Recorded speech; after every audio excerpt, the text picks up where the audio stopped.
Welcome students. Now today we will be discussing about the next aspect of marketing analytics, that is the pricing analytics, and we will be estimating the demand curve, the two types of demand curve, that is the linear demand curve and the power demand curve. But before going into the depth of or understanding how these demand curves are charted on the Excel, first we need to understand what pricing analytics is. Pricing analytics, जो कि आप word समझ रहे हो pricing का, are the metrics and the associated tools that are use to understand how pricing affects the business. जो भी हम पर्टिकुलर प्राइसिंग की स्ट्रैटेजीज एडॉप्ट कर रहे हैं अपने प्रोडक्ट के लिए या अपने बिजनेस में, वो कैसे हमारी एक्टिविटीज़ या ये प्राइसिंग एक्टिविटीज़ या प्राइसिंग स्ट्रैटेजीज हमारे बिजनेस को कैसे अफेक्ट कर रहे हैं. तो उसके लिए क्या होता है कि जब प्राइसिंग एनालिटिक्स होता है, we need to analyse the profitability of specific price points. जो भी डिफरेंट प्राइसिंग्स हमने कर रखी हैं, उस डिफरेंट प्राइस पॉइंट्स पे क्या हमारी प्रॉफिटेबिलिटी है या नहीं है, plus optimise business pricing strategy for maximum revenue. हमें ऑप्टिमम प्राइसिंग के ऊपर जाना है, उस मॉडल के ऊपर जाना है ताकि हमें मैक्सिमम रेवेन्यू हमारे बिजनेस में जनरेट हो. Then pricing analytics uses predictive models to enable smart decision making regarding the pricing strategies, thereby increasing the profitability. Why in pricing analytics we are using predictive models? Reason being, ये हमारे future के लिए जितने भी informed और careful decision making है वो हमें हेल्प करेंगे कि हम ज़्यादा से ज़्यादा रेवेन्यू जनरेट कर पाएँ, प्लस हम प्रॉफिट्स अर्न कर पाएँ. Then how pricing analytics helps business, how it helps business to grow, how it helps business in taking different decisions. सबसे पहला आता है it helps in gaining insights on customers. Wrong customer segment can lead to a significant loss of revenue. अगर customer segment हमारा गलत होगा तो हमारा रेवेन्यू ऑटोमेटिकली कम हो जाएगा, हमारे बिजनेस को लॉसेस होंगे. Pricing analytics help in identifying which customer segments most profitable हैं और लीस्ट प्रॉफिटेबल हैं, और इन सेगमेंट्स में या किस किस टाइप की प्राइसिंग स्ट्रैटेजीज़ किस हिसाब से हमें रिस्पॉन्ड कर रही हैं. अगर कोई हमारा सेगमेंट बहुत प्रॉफिटेबल नहीं है, हमें बहुत अच्छे एक्सपेक्टेड जो हमने एस्टिमेटेड रेवेन्यूज़ एक्सपेक्ट करे थे वो नहीं मिल रहे हैं, in that case what we would be doing is we try to gain insights on the customers. If there are any kind of decisions that need to be taken, तो हम वहाँ पे डिसीजंस ले सकते हैं, हम वहाँ पे अपने डिसीजंस चेंज कर सकते हैं. चेंज एज इन कि हम वहाँ से अपने प्रोडक्ट्स को ड्रॉ कर सकते हैं ताकि हमारा प्रॉफिट कम ना हो, क्योंकि at the end of the day जो कंपनीज होती हैं वो इसीलिए सर्वाइव ही कर रही होती हैं कि उनको मैक्सिमम रेवेन्यू जनरेट हो प्लस मैक्सिमम प्रॉफिट्स हो.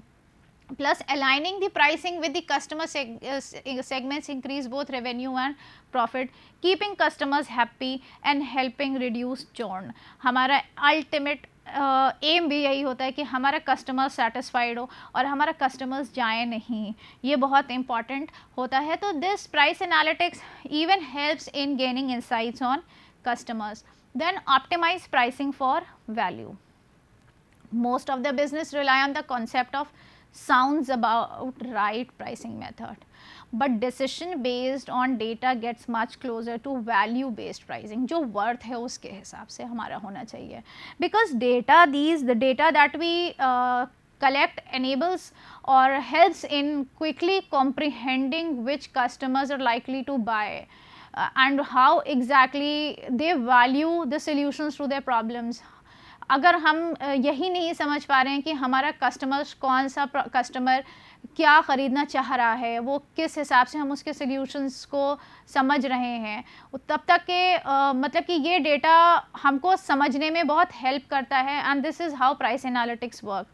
The insights from price analytics drive more effective and profitable business and pricing decisions for a marketeer, and a fair price for customers that matches the value that you provide as a marketeer. As a marketeer हमें customers को हम किस तरीके से effective and profitable business solutions दे रहे हैं ताकि हम बहुत अच्छे decisions ले पाए when it comes to customers, हम fair prices दे पाएँ जिसके basis पे वो value कर रहा है हमारा product, plus the price should be equal to the worth of the product. फिर identify profitable channels. Pricing analytics enables identify better and more profitable channels and help in understanding the segments of customers who are willing to pay premium price for that product.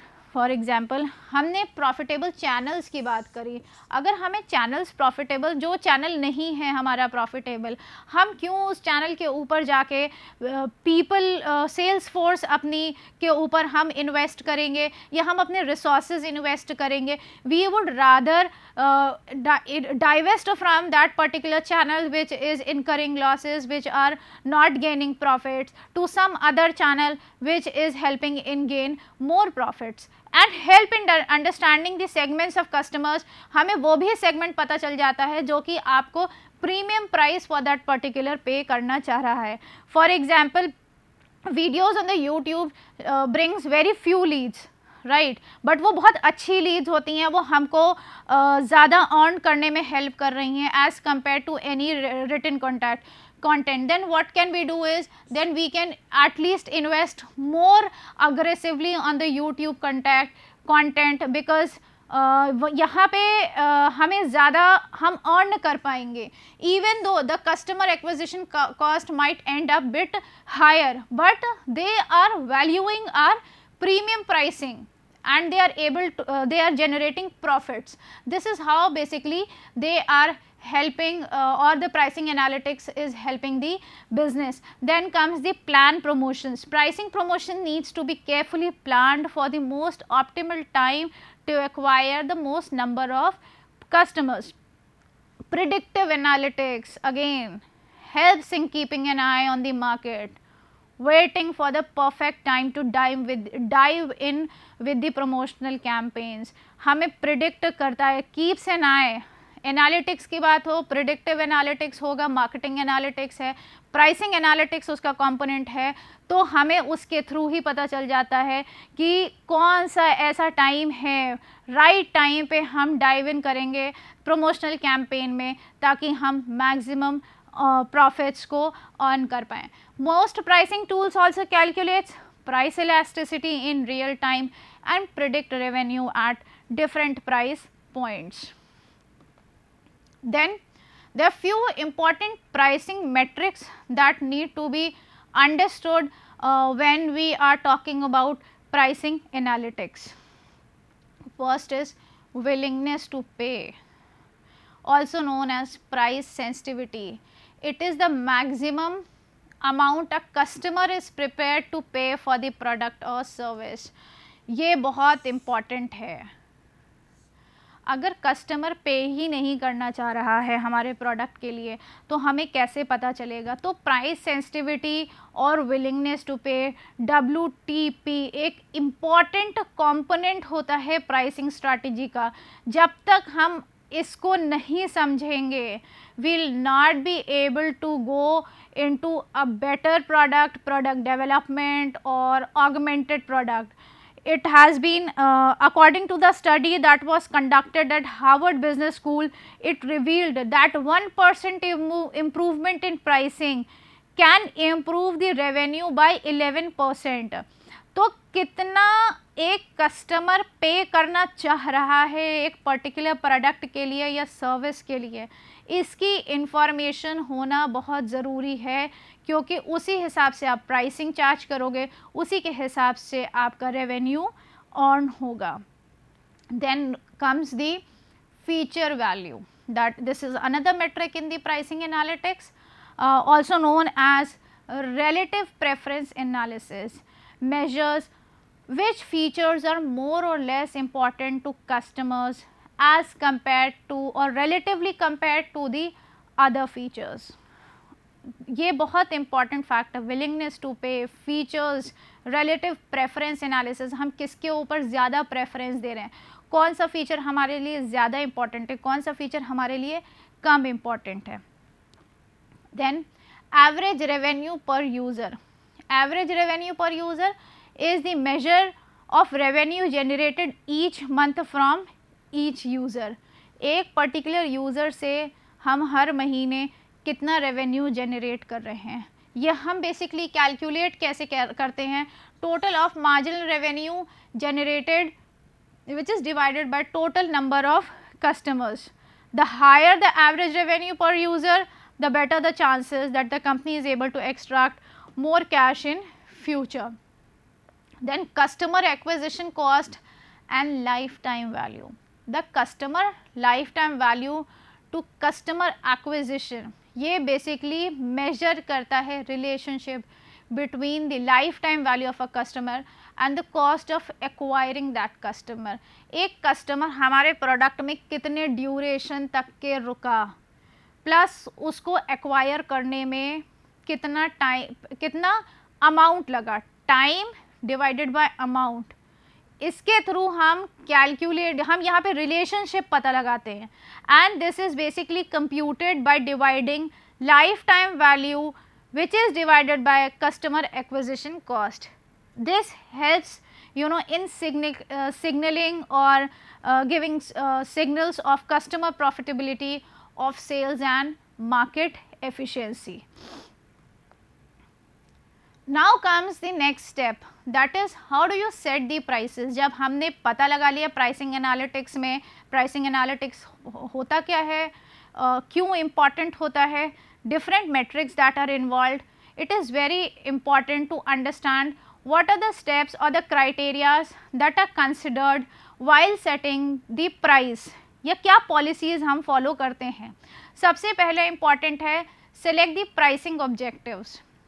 ये सबसे important point होता है जिसमें हम ये पता लगाते हैं कि कंपनी अपने आप को कहाँ पोजीशन करना चाह रही है विद इट्स मार्केट ऑफरिंग्स, उसकी पोजीशनिंग कैसी वो खुद चाह रही है. जितना क्लियर ऑब्जेक्टिव होगा उतना आसानी से कंपनी अपने प्रोडक्ट को प्राइस कर पाएगी. अगर उसे प्रोडक्ट फॉर ऑल बनाना होगा तो I'll try to set the price, बहुत नॉमिनल प्राइस होगी.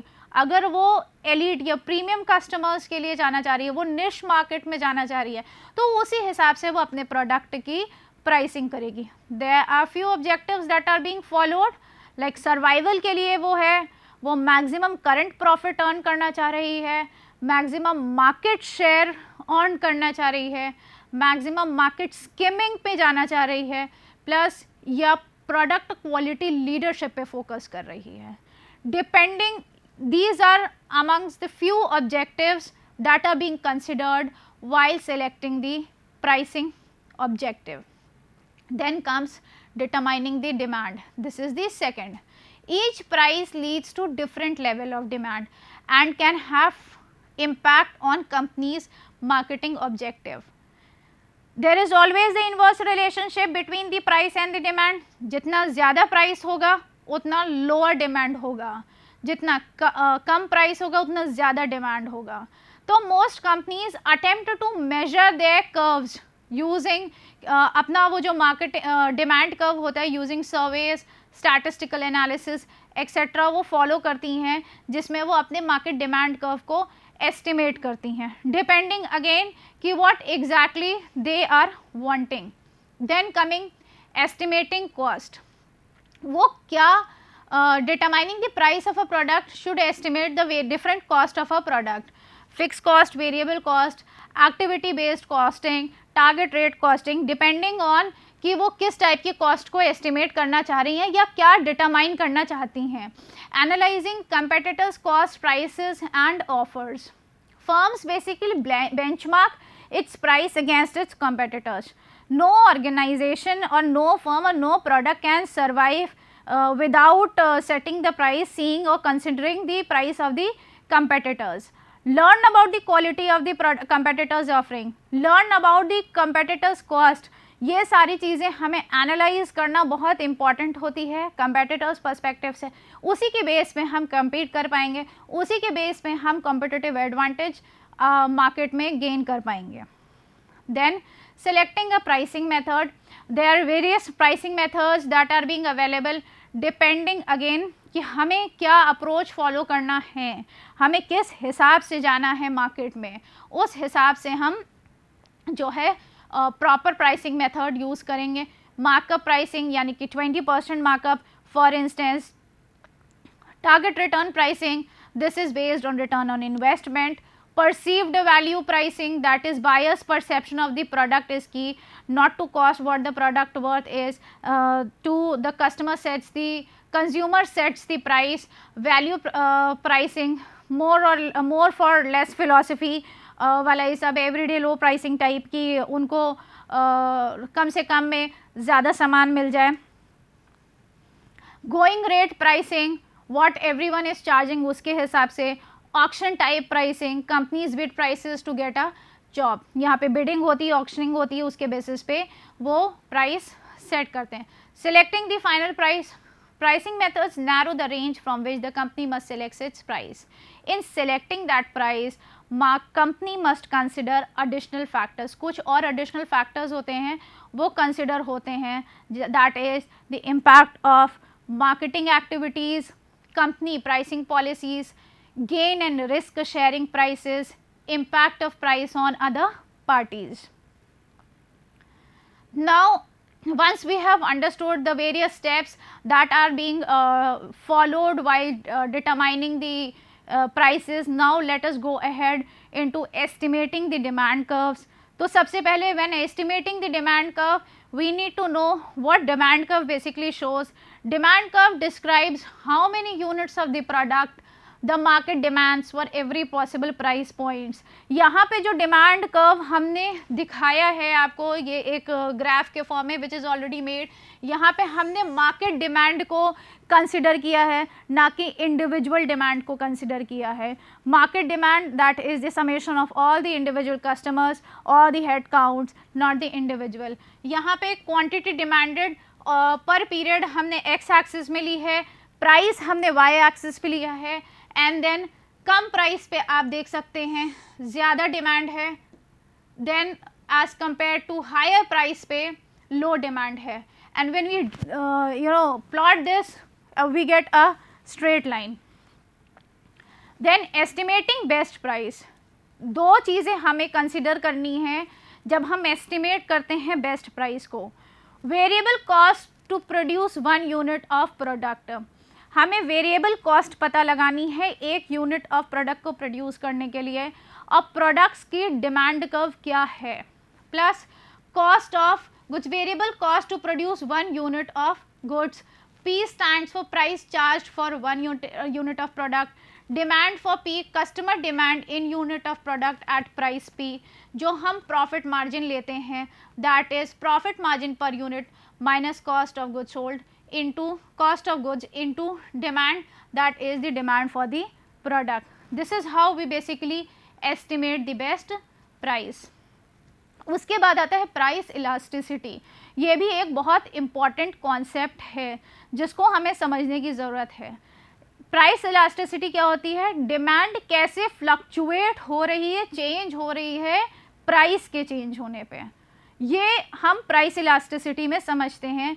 It's a quick review, you have already done it, is the percentage change of decrease in demand resulting from 1% increase in price. Percentage demand कैसे decrease हो रही है जब 1% ही price increase हुआ है। When elasticity is larger than 1, demand is price elastic. When the demand is price elastic, a price cut will increase revenue. When elasticity is less than 1, demand is price inelastic. When demand is price inelastic, a price cut will decrease the revenue. This is one of was the study that was conducted by some economists, and the data have been obtained from those estimates from the study that have been done. And if we take the salt ki elasticity, it is very inelastic, coffee is inelastic, legal fee is inelastic, TV sets की जो elasticity है slightly elastic है, restaurant meals elastic है, foreign travels very elastic. Good pricing decisions require understanding of products price elasticity. उसी के हिसाब से हमारी डिमांड फ्लक्चुएट होती जाती है, डिमांड चेंज होती जाती है। Now let us go into the forms of demand curve, that is the linear demand curve and the power demand curve. Linear demand curve basically follows a straight relationship between price and demand, where अगर हम इसको पढ़ते हैं D equals to A minus BP, D is unit of product demanded by customers, P is price per unit, A and B जो कि हम अगर Excel में करते हैं ये ऑटोमेटिकली कैलकुलेट होके हमें वैल्यू निकल आती है। I'll show you this, whereas when it comes to par demand curve यहाँ पे आर्क बनता है। पार लीनियर डिमांड कर्व में स्ट्रेट लाइन बनती है और पार डिमांड कर्व में आर बनता है, ठीक है। It shows the relationship between the demand when products price elasticity is not affected by the price. इसमें भी यही चीज़ है, Excel can auto calculates a for us. When to use, हम कब यूज करते हैं? Price elasticity properties tell us which curve is appropriate. Demand linear demand curve की जब बात आती है, if products price elasticity changes as price changes, whereas in power demand curve if products price elasticity remains constant as price changes. This is one of the example that I'll be even showing you with the Excel. Now first we'll see how these data points go. Selling a Levi's jeans, current price per unit is 90 and the current demand is 100. Considering the price elasticity of the product to be 2, we need to construct our linear demand curve. This is 90 and 100 on the demand curve. अगर हम price को बढ़ा रहे हैं and the demand will decrease by 2%, and after calculating the points on the curve we get this value. I'll show you how. हमने पहले से Excel में ये दो डेटा पॉइंट्स पंच करके रखे हुए हैं, ठीक। हमने इसको सिलेक्ट किया, फिर हम डेटा में गए, सॉरी जब हमने सेलेक्ट किया हम इंसर्ट में गए, स्कैटर में जाते हैं, स्कैटर विद ओनली मार्कर्स को सेलेक्ट करेंगे। आप देख सकते हैं जो सामने दो डेटा पॉइंट्स आ रहे हैं, एक्सेल के साथ होता है ये दोनों चीज़ें अपने एक साथ रो और कॉलम में हमें इसको क्लिक करना है एंड ऐड ट्रेंड लाइन। हमने ट्रेंड लाइन ऐड करी, उसके बाद हमने डिस्प्ले इक्वेशन ऑन चार्ट, यहाँ पे ऑलरेडी लीनियर ट्रेंड लाइन हमारे सिलेक्टेड है और हम इसको क्लोज करते हैं and this is how we get the value. जो यहाँ पे -22.22 की वैल्यू है ये हमारी वैल्यू ऑफ बी आती है और वैल्यू ऑफ ए ऐसे आ रही है। Now let us go to the, this is how we get the demand curve, that is the linear demand curve. This implies that every 0.90 increase in price is going to cost demand for 22 jeans. Now estimating the par demand curve, recalling the linear demand curve, the price elasticity is different for each price points and it changes relatively. यहाँ पे भी हम par demand curve करते हैं, बस यहाँ पे एक चीज़ है जो हम गोल सीक फंक्शन को यूज़ करेंगे। जैसे ही हमने यहाँ पे स्टेप लिया, हम यहाँ पे एक गैस वैल्यू लेंगे, गैस वैल्यू हमने कुछ अपने आप ही अज्यूम कर लिया था, गैस वैल्यू ले लिया था हमने। यहाँ पे जब प्राइस और डिमांड को लिया प्लस हमने डिमांड कर्व का फॉर्मूला लगाया यहाँ पे करने के बाद, तो we get the value as this demand curve. This is the value that is being derived from the formula, that is a into p to the power -2, and what we do is यहाँ पे ये बहुत far ahead है जो कि हमने यहाँ पे assume किया था demand for the jeans, ठीक है। तो यहाँ पे हम गोल सीक फंक्शन पे जाएंगे जो कि हमारे डेटा में जाते ही what if एनालिसिस में गोल सीक अवेलेबल है। गोल सीक में हम क्या करते हैं, जो what if एनालिसिस है, set the value, we have the value of demand, set cell में जो वैल्यू ऑफ डिमांड है उसको हम चेंज करेंगे एंड टू वैल्यू जो हम चेंज करना चाहते हैं। यहाँ पे गोल सीक फंक्शन में देखिए मैंने बताया हुआ है, सेट सेल स्टेप 3 जो हमें डिमांड में वैल्यू है, टू वैल्यू जो कि 1000 है, by changing the value of A, हम क्या चेंज करना चाह रहे हैं। Once we get this we get the value, हमें गोल सीक पे हमें करेक्ट डिमांड निकल के आ जाती है वहाँ पे। This is how we go for the calculation of power demand curve. Now after constructing the power demand curve, we get the value of demand, that is D, that is in some dollar, this was basically in millions, and once we calculate it, we try to get that price elasticity remains constant for every price on the demand curve. Like what we see is in the goal seek में क्या होता है, basically जो हम power demand curve में हम use कर रहे होते हैं, जो कि हम अज्यूम्ड वैल्यू हमने लिया होता है, वहाँ पे जो गैस एस्टिमेट लिया होता है उसको हम चेंज कर सकते हैं अंटिल जो गोल सीक फंक्शन पे हम जो हमने प्राइसिंग पॉइंट्स निकाले होते हैं, until we get the correct value. और goal seek function basically helps in estimating the value, और जो हमने गैस किए होते हैं क्योंकि हमें वहाँ पे एग्जैक्ट पता नहीं होता है तो हम आसानी से उसकी तरफ जा सकते हैं। This is how basically we go ahead while calculating the demands when it comes to the linear demand curve और when it comes to the power demand curve। कहाँ पे प्राइस इलास्टिसिटी का रोल प्ले हो रहा है, कहाँ पे analytics आ रहा है, these are very important concepts and need to be considered while analyzing the price points, while analyzing the pricing for any product, because these help in estimating or making accurate business decisions for our product. Thank you.